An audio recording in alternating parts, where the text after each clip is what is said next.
manière d'être malagasy. Sy malgasy fa malagasy. Masina tandrazana zaza mainty milanao zairla e. Avy ao faritsy mena be ao misy azy eva.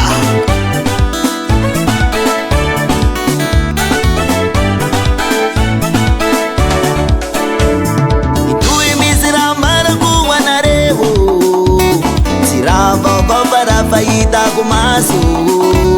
Tsy raha ino re zany fagasikara, tanasoa no sady manatantara.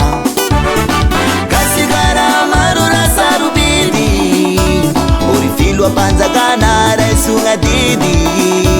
Apetrao asa mandraikitra, mandrosoa mijoroanao aza mihemotsa.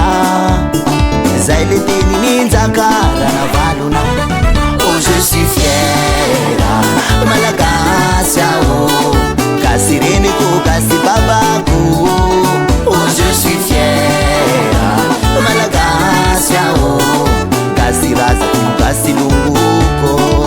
Oh je suis fiera malagasy aho, gasy reniko gasy babako.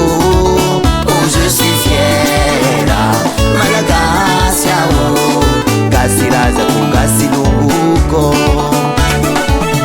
Fitiavana lehibe indrindra hoy filamatsy ny président Anjinirina Rajoelina.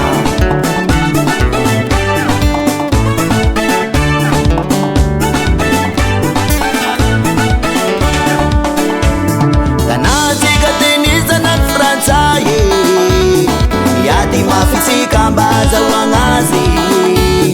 Tsika enany zao tsy mifankatia fa mifankalay, tozoro miady seza ireo mpitondra azy.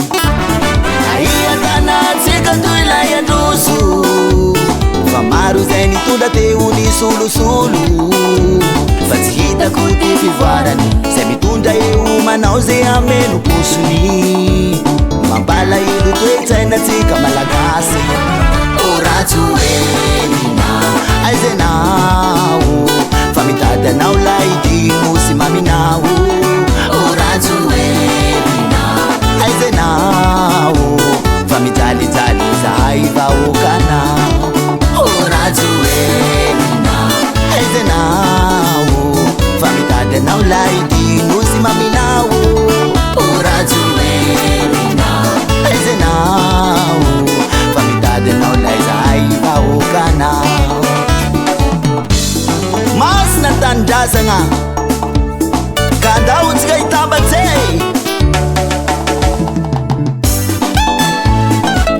Zao gasy iako gasy, aza mifagnaratsy atsika fa tanindrazantsika raiky avao.